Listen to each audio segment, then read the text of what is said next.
잘 지내셨습니까? 예. 날씨가 많이 무덥습니다. 그냥 밖에 나가면 땀이 그냥 비 오듯이 이렇게 오는 것 같아요. 여러분들 건강 유의하시고 날마다 하나님의 말씀 때문에 힘이 나고 능력이 나타나는 그런 시간이 되시길 축원합니다. 저는 오늘 이스라엘의 역사 가운데 한 장면을 우리가 살펴보면서 가장 암울했던 그런 이스라엘 역사를 우리가 살펴보기를 원합니다.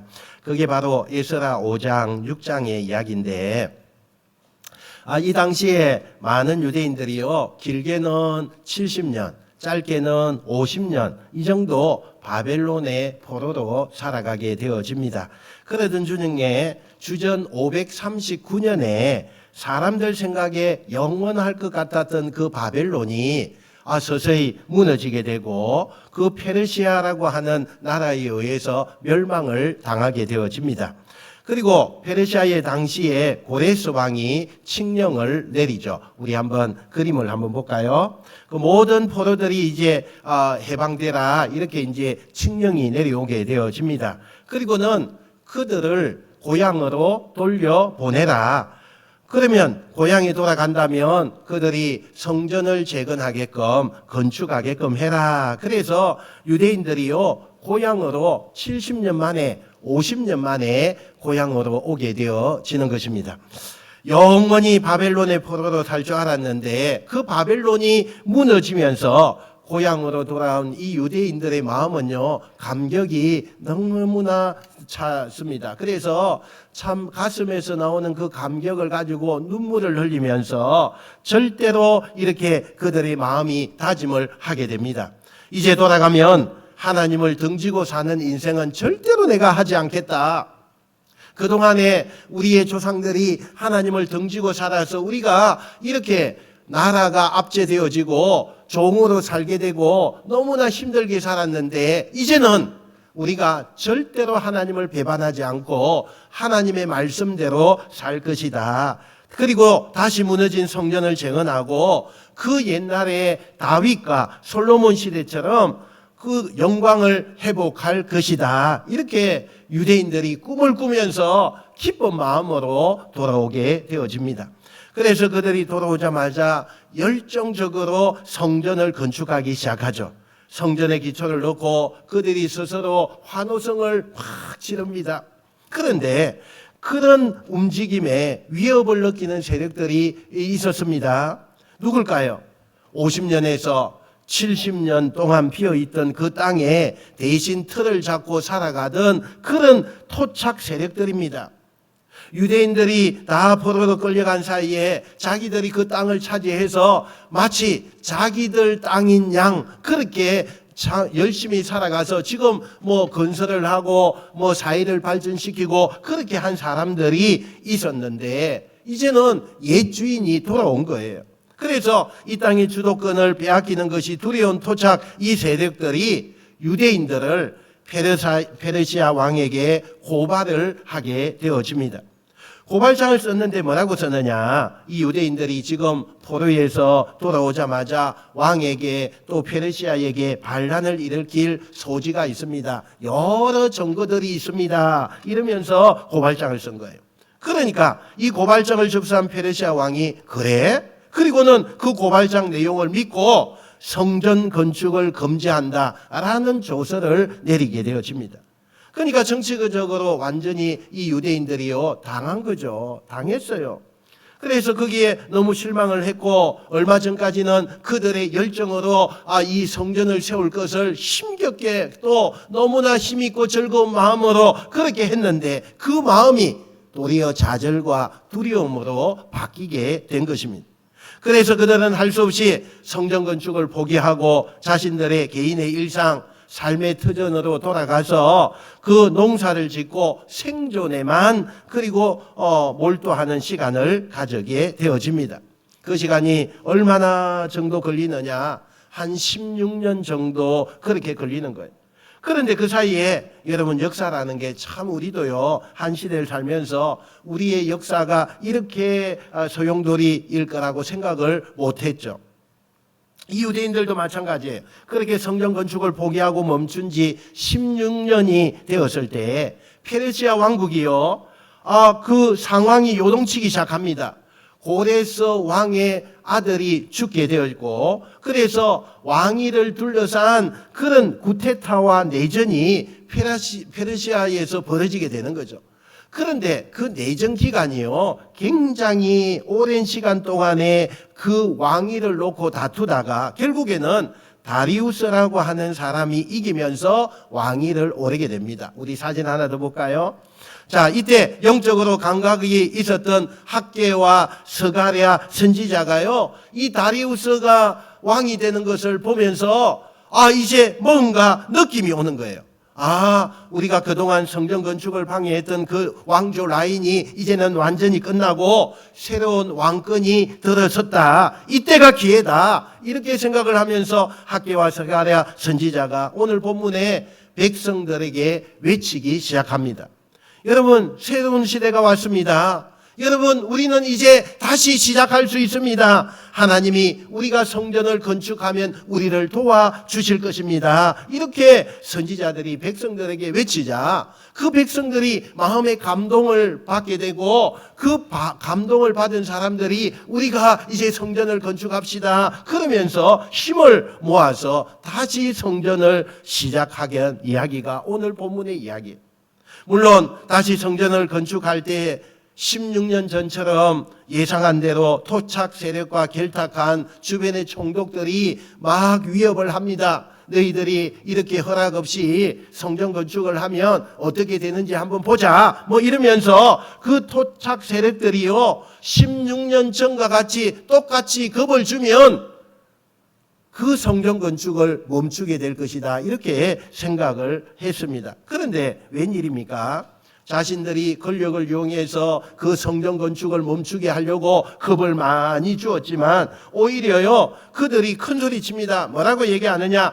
이거 우리가 페르시아 왕에게 정식으로 허락받고 하는 사업이야. 너희들이 우리를 방해할 거면 왕궁에 고발장을 넣어서 이 성전 건축을 합법적으로 중단하지 않으면 우리는 너희들 말에 동의할 수가 없어. 그러면서 성전 건축을 더 열심히 하더라는 거예요. 그러니까 당황한 토착 세력과요, 지역 주변에 있는 총독들이 할 수 없다, 다시 페르시아 왕국에 우리가 고발장을 넣자 그러면서 넣습니다. 보세요. 바벨론 포로에서 바벨론이 페르시아에게 망해서 돌아온 16년 전에 그 유대인들이나 16년이 지난 지금 있는 이 유대인들은요, 똑같은 사람들이에요. 그런데 같은 사람들인데 토착 그 세력들의 위협을 받고 맞서는 태도가요, 16년 전과는 전혀 달랐어요. 두려움에서 당당함으로 바뀌었습니다. 오히려 경제적으로는 16년 전에가 좀 잘 살았고 지금은요, 먹을 것이 없어서 더 힘들게 살아가고 있는 그런 상황이었습니다. 그런데 이들이 무엇으로 인해서 이들의 태도가 당당해진 것일까? 그 힌트가 오늘 우리가 읽었던 본문 5장 5절에 있는 말씀입니다. 우리 한번 같이 읽어봅시다. 시작. 하나님이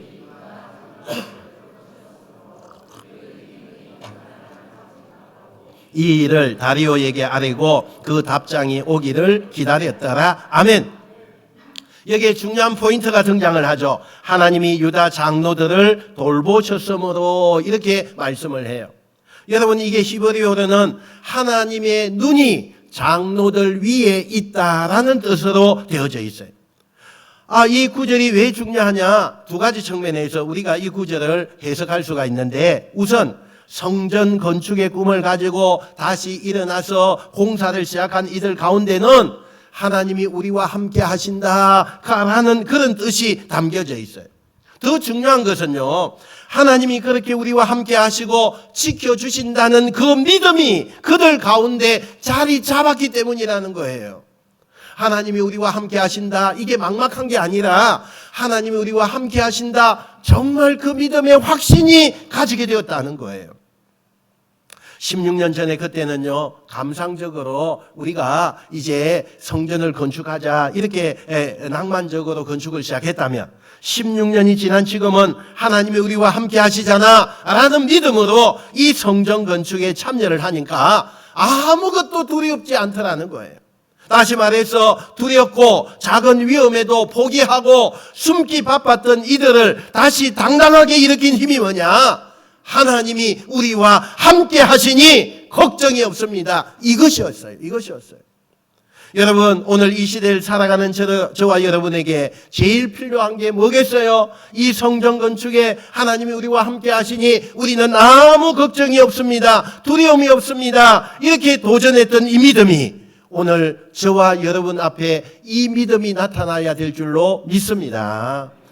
16년 전에 토착 세력들의 위협 때문에 그 조서 하나 때문에 두려워서 성전 건축을 멈췄던 연약하고 비겁하고 두려움에 떨던 그들이 그 두려움을 떨쳐버리고 당당하게 위협 앞에도 굴하지 않고 그렇게 바뀔 수 있는 힘이 뭐예요? 하나님이 우리와 함께 하신다. 할렐루야. 오늘 저와 여러분에게요, 하나님이 우리와 함께 하십니다. 할렐루야. 여러분, 오늘 혹시 두려운 일이 있습니까? 아무리 봐도 누구도 믿을 수가 없고 누구도 내 편인 것 같지 않고 그래서 세상에 대해서 눈을 감고 귀를 닫고 그렇게 싶은 분이 계십니까? 그런 분에게 저는 오늘 성경을 통해서 꼭 이 말씀을 드리고 싶어요. 하나님이 붙잡으면 여러분의 인생도 이 성경에 등장하는 유대인들처럼 다시 일어나게 되는 걸 믿으시기를 축원합니다. 지금 이 순간에 이 설교를 들으면서 혹시 외로움에 사무쳐 계시는 분이 계십니까? 누구의 입술을 통해서든 기적을 맛보든 아니면 오늘 이 말씀을 통해서 일상의 경험들을 통해서든지 간에 여러분 안에 이 놀라운 믿음이 고백되어지기를 축원합니다. 나는 하나님이 함께 계셔서 외롭지 않습니다. 나는 하나님이 계시니 걱정하지 않습니다. 우리 가정은 하나님이 계셔서 괜찮습니다. 이 믿음으로 여러분의 가정이 일어서고, 이 믿음으로 여러분의 인생이 일어서고, 이 믿음으로 대한민국 국민에게 심어져서 이 나라의 민족이 일어나게 되기를 주님의 이름으로 축원드립니다. 놀라운 일이 일어나요, 여러분. 믿음을 가진다는 게 얼마나 중요한지 몰라요. 이제 이 토착 세력과 주변의 총독들이 보낸 고발장이요, 페르시아 왕궁에 들어가게 되어져요. 고발장의 내용은 이런 겁니다. 이 유대인들의 말에 의하면 일전에 선대왕께서 성전을 지어도 좋다라고 하는 칙령을 내린 적이 있다는데 성전을 짓는데 그런 문서가 있는지 확인해 주십시오라고 하는 고발장이에요. 왕궁에서 그 과거 선대왕이 내렸다고 하는 칙령 문서를 내가 찾는다? 참 어렵죠. 많은 문서들이 올라오잖아요. 하루에도 수십 통의 문서가 올라오게 되는데 그 문서를 찾는다는 것은 쉽지 않아요. 그런데 너무나 쉽게 그 고레스 왕의 칙령 그 문서를 발견하게 됩니다. 이건 누구의 역사죠? 하나님의 역사죠. 하나님이 개입하시는 거죠. 찾을 수도 없고 그걸 찾으려면 시간도 많이 걸리지만 하나님이 쉽게 찾게 만드시는 거예요. 이 문서를 다 본 다리오 왕이 우리 선대왕께서 저들에게 이런 것을 칙령으로 내리셨구나. 약속은 지켜야지. 그러면서 다리오 왕이요 성전 건축을 허락하마 하는 다시 조서를 내리게 되어져요. 심지어는 우리가 비용을 국가가 일부 담당해서 너희들이 성전 짓는데 우리가 도와주마 여기까지 오게 된 거예요. 여러분, 성전 건축을 방해하려던 시도가 오히려요 이 성전 건축을 도와주는 전화위복이 지금 이 시간 되어지는 거예요. 여러분, 하나님이 개입하시고 하나님이 도와주시고 하나님이 손대시면 이런 기적들은 얼마든지 일어날 수 있다는 것을 믿으시는 여러분 되시길 축원합니다. 믿으시길 축원합니다. 이런 일들이 너무 많아요. 너무 많아요. 이제 귀환한 유대인들이 함께 모여서 성전 건축을 시작하는 거예요. 앞에서 말한 것처럼 그들이 지금 힘겹게 농사를 지을 만큼 모두 다 가난했어요. 그래서 아주 작고 초라한 성전을 하나 짓는데도 최소한 3년 내지 4년이 걸리는 거예요. 여러분 보세요. 16년 동안 성전 건축 안 하고 16년 동안에 자식들 키우고 농사 열심히 짓고 장사 열심히 하고 사업 열심히 하고 그 자신들과 가정에 먹고 사는 일에 집중하고 노력했는데 16년이 지났어요. 그런데 오히려 그들의 삶은 더 빈궁했어요. 더 가난해졌단 말이에요. 우리도 마찬가지죠. 우리가 때때로 세상에 나가서 돈 버는 일에 내가 직장 생활에 최선을 다하고 세상에서 성공하는 일에 시간과 마음을 더 쓰면 더 잘 될 것 같지요. 자식들에게 올인하면 그 자식들이 더 잘 될 것 같지요. 아니에요. 그렇지 않아요, 여러분. 오히려 내가 하나님 앞에 거룩한 영적인 성전을 짓겠다고 결심하는 그 순간에 하늘의 문이 열리면 땅의 문도 열릴 줄 믿으시길 바랍니다. 하나님께서요, 우리가 복을 받는 순서가 있다는 것을 가르쳐 주고 있어요. 하나님 앞에 우리가 거룩한 성전이 되고 하나님 앞에 온전한 성전이 될 때에 하나님은 비로소 우리에게 하늘의 문을 여시는 거예요. 이 땅에 있는 것도 하늘의 문이 열리니 채워지는 거예요. 이 복의 공식을 여러분 이용하시는 여러분 되시길 축원합니다. 어려운 가운데서도 이 유대인들이 헌신하고 헌신하는 거예요. 그래서 주전 516년 꿈에 그리던 성전이 완공되고 봉헌을 하게 돼요. 우리 한번 그림 하나 더 볼까요? 그리고 하나님이 예언한 대로요, 예루살렘 성전이요 무너진 지 꼭 70년 만에 다시 이 성전이 세워지는 기적을 바라보면서 그들이 감격이 나타나고 마음속에서 감동으로 또 감사함으로 눈물을 흘리면서 그 장면으로 오늘 성경 이야기가 끝을 맺게 돼요. 오늘 이 이야기를 다시 정리해 보면 보세요. 성전 건축의 꿈이 무너지고 주저앉았던 그 유대인들에게 누가 일으킵니까? 학개와 스가랴라고 하는 선지자들이에요. 놀라운 것은 이들이 같이 주저앉아 있는 공동체 안에 같이 살면서도 먼저 소망을 품고 사람들에게 하나님이 우리와 함께 하시면 할 수 있다고 외쳤던 그런 사람들이에요. 어떻게 이 두 사람은 그럴 수 있었을까? 학개 2장 6절부터 7절 우리 한번 봅시다.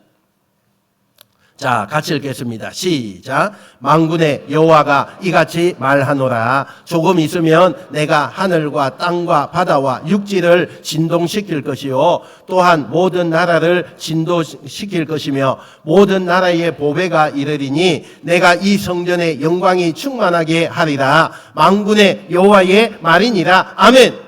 여러분 보세요. 하늘과 땅과 바다와 온 나라를 흔드시는 하나님에 대한 믿음. 다시 말해서 하나님께서 이 세상을 다스리는 진짜 주인이라는 그 믿음, 이 믿음이 학개와 스가랴 선지자에게 이길 수 있다는 자신감을 심어줬다는 거예요. 그래서 그들이 담대하게 위협 앞에서도 외칠 수가 있었다는 거예요. 여러분 이 성경의 이야기를 들으면서 너무나 당연하고 별것 아닌 이야기를 우리가 듣고 있지 않습니까? 라고 이야기할 수 있어요. 하지만 저는 이 당연하고 별것 아닌 이야기를 우리는 멈춰 서서 이 말씀에 몰두해야 된다. 왜 그렇게 되느냐? 유대인들이 처음에 그랬듯이요. 예수 믿는 우리도 살다 보면 자꾸 뭔가 잊어버리게 돼요. 우리가 현실 속에서 어느 때는 돈이 없으면 죽을 것 같고 그래서 두려운 마음이 그냥 내 마음을 다 그냥 감싸고 있을 때가 있어요. 어느 때는 우리가 그 사람과의 관계가 단절되고 그 사람과 내가 갈등하는 문제가 생기고 그 사람과의 사소한 문제가 내 인생의 전부라고 느껴질 때가 얼마나 많아요. 얼마나. 어떤 분은 남과의 경쟁에서 내가 조금 더 뒤처지면 그 사람과의 관계, 그 어떤 경쟁에서 내가 좀 뒤떨어지는 그 순간에 나는 모든 것을 잃었다고 하는 그 마음이 우리에게 얼마나 많아요. 세상 살면서. 왜요? 세상 사람들은요, 그걸 당연하다고 그렇게 생각을 합니다. 그리고 세상 사람들은 지금 얘기한 그것들에 의해서 사는 존재가 이 세상에 사는 사람들입니다. 그런데 여러분, 세상에선 그게 진리고 맞지만 성경에서는 그런 얘기를 뭐라고 이야기하느냐? 거짓말이다라고 이야기해요. 거짓말. 우리가 그 세상에 맞다고 하는 거짓말에 내가 훅 하는 순간요, 내 인생의 한순간에 무너지는 것도 우리가 발견할 수 있어요.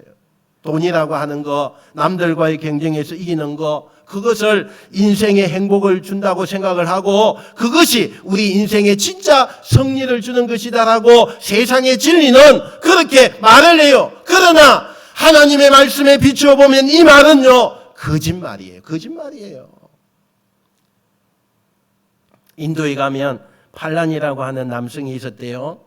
여러분, 이 사람은 어느 날 실수로 자기 신분증을 몽땅 다 잊어버린 거예요. 뭐 우리나라 같으면은 신분증 다시 만들고 얼마나 쉽게 이렇게 할 수 있어요. 그런데 인도에는 그게 좀 어려운가 봐요. 근데 문득 요 팔란이라고 하는 사람이요, 이상한 생각을 하는 거예요. 무슨 생각을 하느냐? 자기보다 훨씬 똑똑한 형이 있는데 내가 형의 신분을 내가 좀 해서 이번에 그냥 형처럼 내가 한번 살아봐야 되겠다. 그리고는 형의 신분증과 이력서를 몰래 훔쳐서 형인 것처럼 살기 시작해요. 형인 것처럼 이력을 속여서 변호사 사무실 직원으로도 취업하고요. 또 형인 것처럼 속여서 한 여인을 만나서 잘 사귀었다가 결혼을 해서 자녀 둘과 함께 행복하게 그렇게 살기도 해요. 말도 안 되는 일이요. 지금 벌어지고 있는 거예요. 말도 안 되는 일이죠. 그러나 이 팔란이가요, 지금까지 아무 일 없이 잘 사는 것을 자기가 보면서 전혀 죄책감이나 문제의식을 느끼지 않았어요.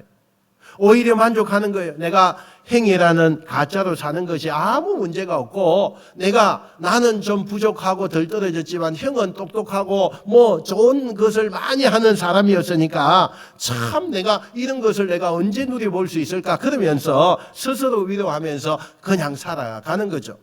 그렇게 문제의식 없이 살아가던 어느 날요, 지금부터 딱 15년 전에 이 팔란이가요, 부부싸움을 하다가 도중에 부인과 자녀를 폭행하는 일이 벌어집니다.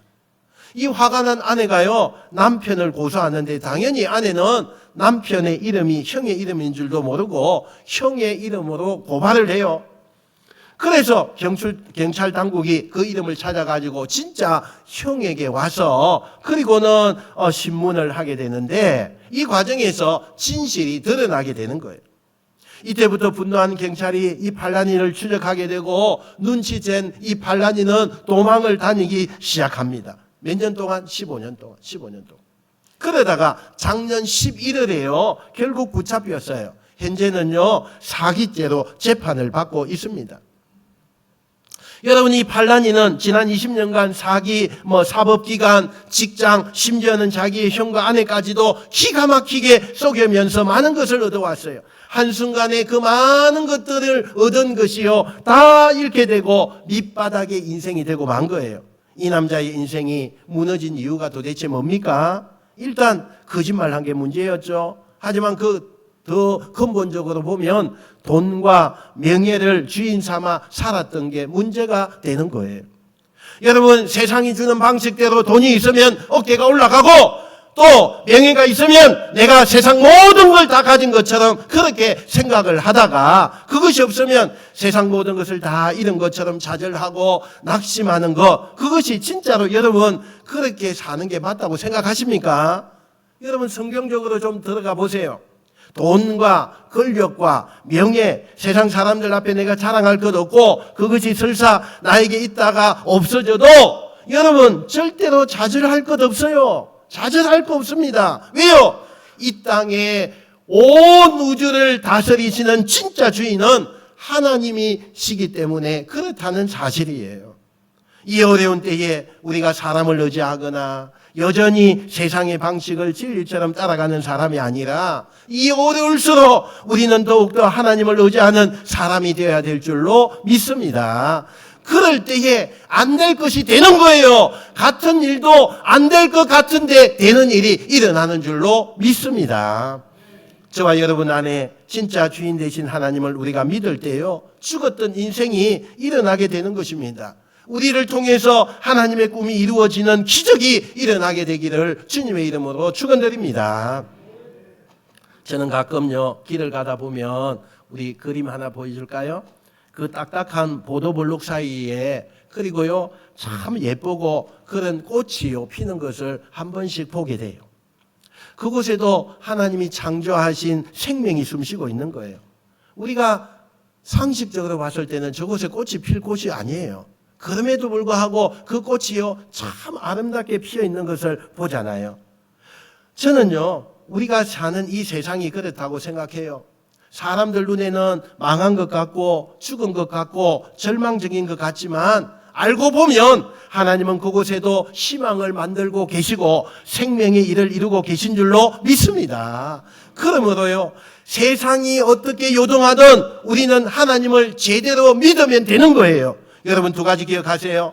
혼자라고 생각하지 말고 하나님은 저와 여러분을 떠난 적이 한 번도 없다는 것을 기억하시길 축원합니다. 또 여러분 세상 것을 쫓아가지 마세요. 혼자라고 생각하지 말고 세상 것도 쫓아가지 말고 이 땅의 진짜 주인은 오직 하나님 한 분이십니다. 이 믿음으로 다 망하고 죽은 것 같고 아무것도 아닌 것 같은 우리의 인생에 오늘 유대인들처럼 학개와 스가랴처럼 다시 살아남는 축복이 이 민족, 이 땅 가운데 여러분의 가정에 우리의 인생 가운데 진짜 아름답게 찾아오시기를 주님의 이름으로 축원드립니다. 축원드립니다. 기도하겠습니다.